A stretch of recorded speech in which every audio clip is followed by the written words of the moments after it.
Je ressens les émotions des gens en étant proche physiquement ou en les effleurant. Et c'est très spontané, j'aimerais savoir comment je peux appeler ce ressenti. Et c'est terriblement épuisant, je ne sais pas d'où ça vient. Et je ne sais pas si c'est en lien, mais je me sens en décalage avec le monde. Même quand je suis entouré, je me sens seul. Est-ce que c'est la même chose et comment appeler ça? Alors a priori oui, c'est la même chose et ça porte un nom, l'hypersensibilité. On en parle de plus en plus. Les sensations semblent capter plus de choses. C'est un peu comme si on avait un sixième sens, mais surtout, les émotions sont décuplées. L'hypersensibilité se caractérise aussi souvent par la sensation d'être seul au monde, ou ne jamais se sentir à sa place dans un groupe de personnes, voire même avoir l'impression de ne pas être comme les autres.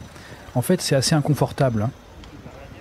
Il est possible qu'on le sache assez tôt dans sa vie, ne serait-ce que parce que les autres nous ont dit mais qu'est-ce que t'es sensible toi, ou bien ouais mais c'est bon, tu montes dans tes tours mais calme-toi, ou bien t'es écorché vif, ou bien t'es compliqué, tu te prends la tête pour rien. Et l'hypersensible va prendre ses remarques, ses remontrances ou ses qualificatifs comme ça, mais très au sérieux. Par contre, il ne saura pas du tout quoi en faire et comment gérer ça dans sa vie au quotidien.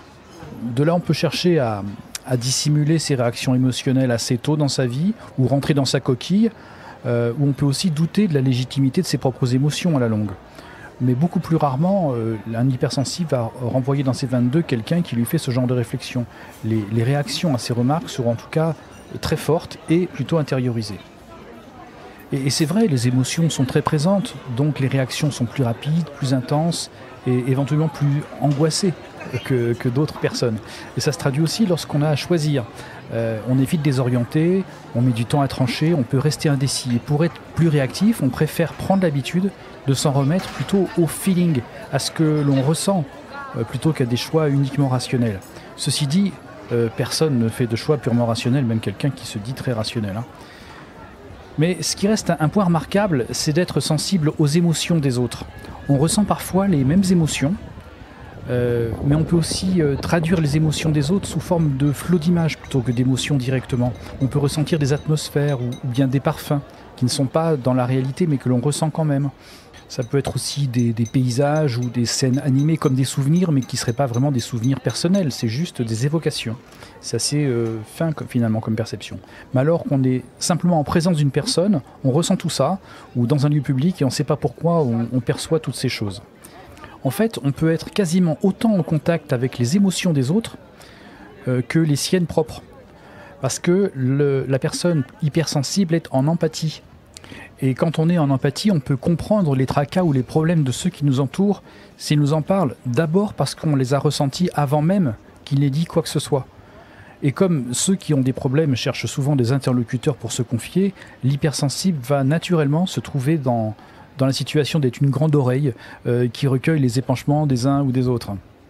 Et lors de ces échanges, où donc une personne vient se confier auprès de l'hypersensible, seront captées au-delà des émotions engagées et explicites, parfois des intentions, ou même des scènes appartenant au passé ou à l'environnement de ce que raconte la personne, et qui seront donc dans son inconscient en quelque sorte. Et cette perception ne sera elle-même pas triée ou analysée de la part de l'hypersensible, ce sera très spontané. Alors il faut ajouter à ça l'attention que l'hypersensible va porter à ses propres réactions à ce qu'il passe, de façon à ce qu'il puisse répondre. Quelqu'un vient de se confier ou lui demander un conseil, il va se centrer sur la personne et non sur lui. Ce qui fait qu'au bout d'une telle conversation, l'hypersensible est totalement épuisé et le contact avec les autres d'une manière générale pour l'hypersensible est assez épuisant en fait. Alors oui, la réceptivité que l'on a tendance à pomper l'hypersensible du fait de capter beaucoup d'informations par rapport à une personne qui n'a pas cette sensibilité ou qui est moins impressionnable. Mais tout naturellement, l'hypersensible va rechercher des moments de solitude, ne serait-ce que pour récupérer. Et c'est alors que son imagination va prendre le relais. Parce que l'hypersensible est quelqu'un qui a beaucoup d'imagination. Une imagination qui fait partie de son quotidien, qui y est complètement intégrée. Par exemple, prenons l'exemple d'un rendez-vous, parce que c'est quelque chose qui vraiment fait partie de la vie courante. Voilà ce qui peut se passer pour un hypersensible. Il va s'y préparer à ce rendez-vous dès qu'il est pris. Et il va imaginer des dialogues ou des situations, des déroulements possibles au cours de ce rendez-vous. Et il va préparer des arguments, il va imaginer des déroulements en laissant son imagination le guider. Et cette imagination sera alimentée par soit l'enthousiasme, la peur ou autres émotions qui peuvent être liées à ce rendez-vous, mais aussi alimentée par l'intuition qui est en lien avec les situations de ce rendez-vous, du rendez-vous en question. Donc vous voyez comment l'imagination peut prendre la place dans la vie quotidienne de manière tout à fait naturelle et même si à chaque fois en fait toute cette préparation là ne sert strictement à rien, puisque les rendez-vous se déroulent toujours de manière très très différente de ce qui a été imaginé, eh bien ce fonctionnement, cette manière de se préparer ou tout ce rituel imaginé va se reproduire à chaque fois en fait, pour chaque rendez-vous qui se passe. C'est une habitude de fonctionnement qui fait partie intégrante de la vie de l'hypersensible. Mais là, je vous parle de la cuisine interne de l'hypersensible. Vu de l'extérieur, on associe souvent cette hypersensibilité à de la médiumnité, à de l'intuition, à de la réceptivité, de la voyance, une sorte de sixième sens. Alors on parlera éventuellement d'intelligence intuitive ou de personnes émotionnellement chatouilleuses, douillettes ou très réactives. On dira de certaines personnes qu'elles ont des antennes, une perception quasiment extralucide, et certaines vont jusqu'à faire de la voyance de façon naturelle. Il est aussi possible de parler dans certains cas de médiumnité, c'est-à-dire en lien avec des instances non visibles. En fait, la sensibilité détermine quelqu'un qui est souvent à fleur de peau. On pourrait dire que l'on perçoit plus de choses, mais c'est plutôt que l'on ressent davantage ce qui est perçu. On pourra donc dire que de l'hypersensible que c'est un écorché vif. Cependant, il faut bien dire que beaucoup d'hypersensibles sont très très différents les uns des autres. Le dénominateur commun est que le ressenti est très important. C'est-à-dire que la personne perçoit très subjectivement, parfois sous forme de flash, d'intuition, fugace, comme ça, des messages, plus ou moins formalisés en mots d'ailleurs. Comme je vous disais, ça peut être des parfums. Et ces perceptions s'imposent à la personne sans qu'elle ait de choix ou de décision dans ce qu'elle perçoit. Et ces perceptions sensibles sans rapport avec des faits réels et perceptibles par tous, comme je vous parlais d'atmosphère, ça peut être des inconscients, l'inconscient des gens, ou ça peut être des prémonitions, cette grande réceptivité, etc. Ces perceptions feront partie de l'appropriation des situations réelles, là où pour les autres personnes, il n'y aura pas cette superposition entre des perceptions subjectives et objectives. Il faut préciser dès à présent qu'un hypersensible ne sait pas la différence entre ce qu'il lui perçoit et ce que les autres perçoivent. Et il est possible qu'on soit hypersensible sans savoir à quoi correspond cette faculté. Comme tout à l'heure, ce que je disais, on peut dire je ressens ci, je ressens ça, mais à quoi c'est dû? Est-ce que ça porte un nom? L'hypersensibilité, c'est vrai que ça commence à être connu, mais c'est pas forcément un mot qui va désigner ce que l'on ressent vraiment, puisque en réalité, on se base plus sur les émotions que sur les sensations, au fond. Si vous êtes hypersensible, vous aurez peut-être du mal à fréquenter les foules, les lieux publics et par extension les milieux urbains. Peut-être êtes-vous de ceux qui aiment se promener dans la nature, au bord d'une rivière ou dans les prés. Et je vous ai donné rendez-vous dans une ville pour marcher un peu. Je vais revenir sur ce choix qui n'est peut-être pas très confortable pour vous pour le moment, mais je vais vous expliquer. Je disais qu'un hypersensible n'a pas conscience de ce que perçoivent les autres. Je vais prendre une analogie. C'est comme si un hypersensible portait en permanence des lunettes roses ou bleues et que tout soit teinté de rose ou de bleu, et il ne perçoit qu'à travers ce filtre. Et même s'il en est conscient, il sait qu'il porte des lunettes, il ne voit pas le monde sans ce rose ou ce bleu en superposition.